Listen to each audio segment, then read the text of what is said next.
भैया बहन नमो नमः। ध्येय मंत्र के साथ में हम कक्षा षष्ठी में आज संस्कृत विषय पढ़ेंगे।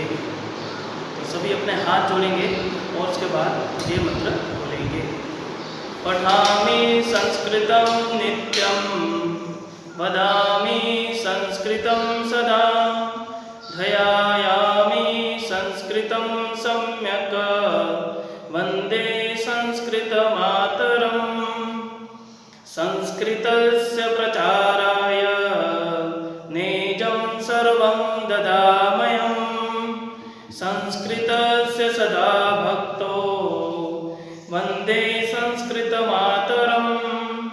संस्कृतस्य कृते जीवन् संस्कृतस्य कृते यजन् आत्मानमाहुतं मन्ये वन्दे संस्कृतमातरम्।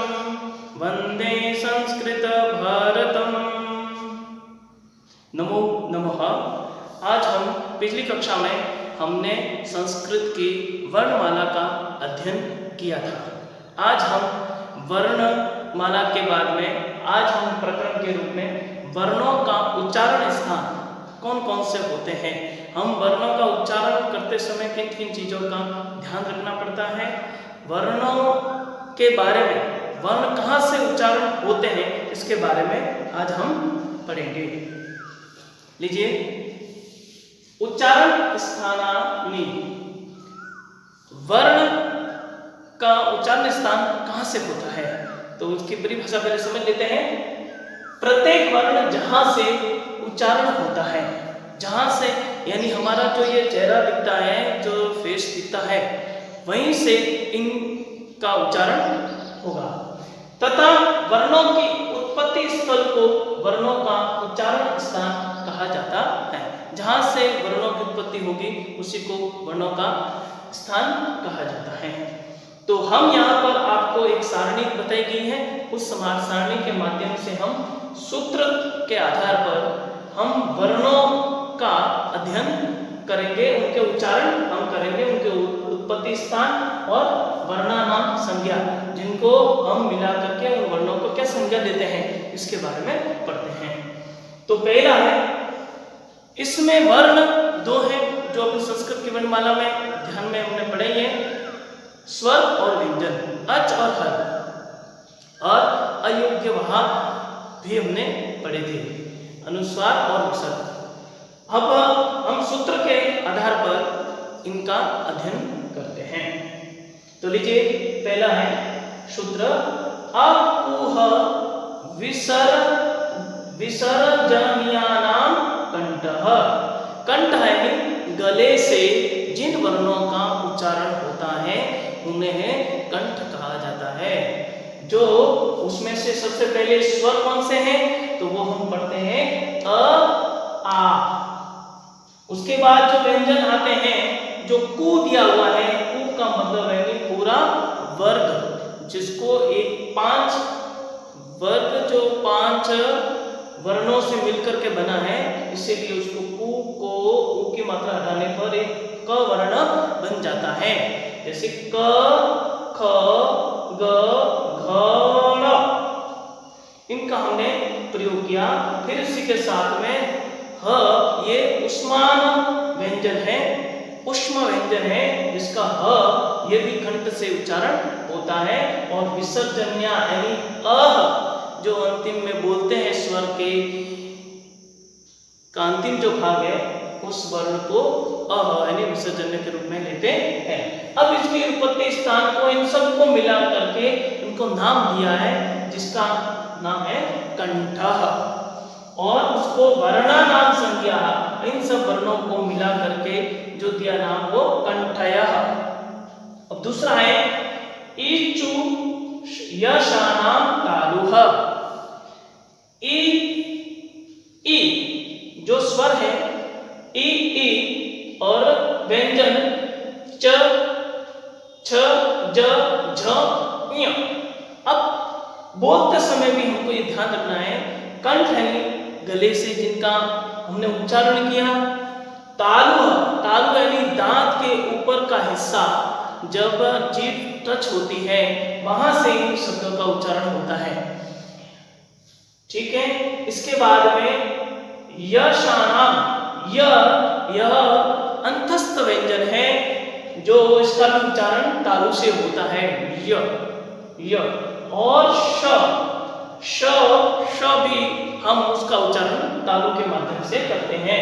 उत्पत्ति स्थान में तालु, अब उसको सब मिला करके बोलते हैं तालव्य।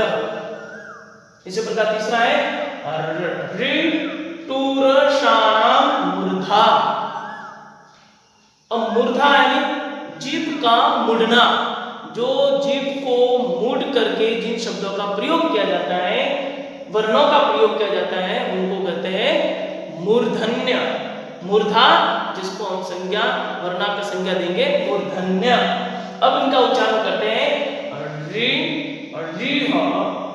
ट, ठ, ड, ढ, ण। और इसमें र जो है अंतस्थ व्यंजन है और श यह उष्माण उष्म व्यंजन का भी प्रयोग मूर्धा के अनुसार किया जाता है। उसी प्रकार अगला है ऋतुलषाणाम दंताः। दंताः यानी दांतों से उच्चारण किया जाने वाला जो जीवा है, वो जीवा दांत के टच होती है तब तो वर्णों का उच्चारण होता है। जैसे रि, जब उच्चारण करेंगे तो हमारी जीभ है वो दांत के टच हो रही है। रि, त, थ, द, ध, न, ल, ल और स। जो सड़क वाला स होता है इसका उच्चारण भी दंत से होता है, जिसको हम उत्पत्ति स्थान में दंताः कहते हैं और वर्णानाम संज्ञा में उसको दंतयः बोला जाता है। उपपद्यानीयानाम ओष्ठौ। ओष्ठौ यानी होठ से मूटते हैं, बंद होते हैं, जिनसे उच्चारण होता है उनको कहते हैं ओष्ठौ। पहले स्वर लेते हैं उ, प, फ, ब, भ, म। स्वर के दो हैं और ये जो पू है वो मैंने पहले भी बताया था, पू की तरह है, टू है, चू है, तू है, इनके आधार पर ये भी प वर्ग माना गया है, इसलिए उसको उत्पत्ति स्थान में ओष्ठौ कहा जाता है और जब वर्णानाम संज्ञा देंगे तो उसको कहते हैं ओष्ठयः। फिर जीवा मूलस्य जीवाः मूलम। जीवा के जो जीवा बीच में से समान रहती है, कहीं टच नहीं होती है, उसमें से जो हमने व्यंजन का क और ख, उससे पहले आपको सिंबल दिख रहा है, दोनों में एक ऊपर किया हुआ है, एक नीचे की तरफ किया गया है। जहां पर ये सिंबल आते हैं अधिकांश परीक्षा में नहीं आता है, बड़ी परीक्षाओं में पूछा जाता है, लेकिन आपको उच्चारण स्थान में जानकारी करें इसलिए लिखें क ख। जहां पर जीवा कहीं टच नहीं होती है वहां पर इनका प्रयोग किया जाता है, जिसको कहते हैं जीवा मूल्य, जीवा मूलम। इसी प्रकार नासिका अनुस्वारस्य, जिसके माध्यम से नाक से उनका उच्चारण किया जाता है और इसमें कंठ का भी थोड़ा सा भाग अपन उपयोग में करते हैं। कंठ यानी गले से भी होता है, तो जो अनुनासिक स्वर है वो है अंग, अम भी बोलते हैं और म का उच्चारण संस्कृत में होता है, लेकिन हिंदी में उसको ण के उच्चारण में भी इसका प्रयोग किया जाता है। इसलिए इसका एक सूत्र दिया हुआ है यमंग, यमंगणानाम नासिकाश्च, जिसको कहते हैं नासिका और नासिक्य वर्ण। अब इस सूत्रों को हमने समझा कितने प्रकार के होते हैं, उनके उच्चारण स्थान, तो यहाँ पर मूलतः 7 दिए हुए हैं। ऐसे और भी वर्ण हैं जिनमें कुछ मिल करके वर्ण बनते हैं, उनके बारे में पढ़ेंगे। पहले अभी जो सूत्र दिए हुए हैं उन सूत्रों को हम कैसे और तरीके से याद कर सकते हैं, तो एक बार अभ्यास हम सब भैया बहन करेंगे। आकुह विसर्जन्यानां कंठः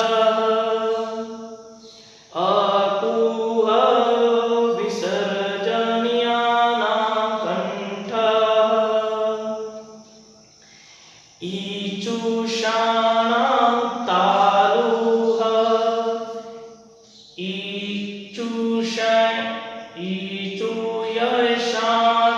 तालुः ऋतुरसानां मूर्धा ऋतुरसानां मूर्धा ऋतुलसानां दन्ताः ऋतुलसानां दन्ताः उपूपद्यानियाम ओष्ठो उपूपद्यानियाम ओष्ठो जीवामूलस्य जीवामूलम् जीवामूलस्य यस्य जीवामूलम् नासिका अनुस्वारस्य नयगशानां नासिका च यमगणानां नासिका च। इस प्रकार हमने गायन के माध्यम से मैंने प्रयास किया है। आप भी भैया बहन प्रयास करेंगे तो हमको ये समझ में आएगा। अब आगे के हम उसके बारे में पढ़ेंगे। अभी हमने 7 क्रम संख्या सूत्र तक पढ़ा था। अब 8वां है जिसमें 2 वर्णों का उच्चारण किस प्रकार होता है, जैसे कंठ और तालु से, कंठ और होठ से, और दांत से और होठों से। इस प्रकार कौन से वर्ण का उच्चारण होता है जिसमें 2 उच्चारण स्थान मिले हुए होते हैं, वो हम पढ़ते हैं। जैसे इधर देखिए सूत्र में लिखा है ए दैतोह कंठ तालुः, जिसमें कंठ और तालु दोनों मिले हुए होते हैं। कंठ और तालु जो दंत के ऊपर वाला हिस्सा जहाँ जिभ टच होती है उससे जो उच्चारण होते हैं वो होते हैं ए और ऐ। ए ऐ जिसको हम कहते हैं कंठ तालुः। उसके उत्पत्ति स्थान को कहेंगे कंठ तालुः, जिसमें कंठ और तालु का प्रयोग किया जाता है, जो वर्णानाम संज्ञा हो गया कंठ तालव्यः। उसी प्रकार औदौतोः कंठोष्ठम्, औदौतोः कंठोष्ठम्, औ और औ का प्रयोग किया जाता है, उच्चारण किया जाता है। ये दोनों ए ऐ ओ औ ये स्वर है, उनका उच्चारण इनके अनुसार किया जाता है। तो उसको बोलते हैं कंठोष्ठ, कंठ और ओष्ठ, ओठों से और कंठ से इसका प्रयोग किया जाता है ओ औ। इसी प्रकार इसको कहेंगे वर्णानाम स्थान कंठोष्ठयः। इसी प्रकार एक जो वर्ण है जिसको हम अंतस्थ व्यंजन के रूप में बोलते हैं, जिसको हम कहते हैं वकारस्य दंतोष्ठम, जिसमें दांत और होठ दोनों हिलते हैं, उससे व का उच्चारण होता है दंतोष्ठ, जिसका उच्चारण करेंगे व व। तो व उच्चारण करने से उसका यह वर्ण उत्पत्ति स्थान हो गया दंतोष्ठ, दंतोष्ठ। अब इसका गायन करेंगे, किस प्रकार हमको करना है। एदैतोः कंठतालुः, एदैतोः कंठतालुः, औदौतोः कंठोष्ठम्, औदौतोः कंठोष्ठम्, वकारस्य दंतोष्ठम्, वकारस्य दंतोष्ठम्। इस प्रकार हम गायन के माध्यम से इनको हम स्मरण कर सकते हैं। हम सबको वर्णों को याद रखने की जरूरत नहीं है, हमको सूत्र को याद रखना है। इसीलिए अब अगले के वीडियो में हम पाठ पढ़ने जाएंगे। नमस्कार।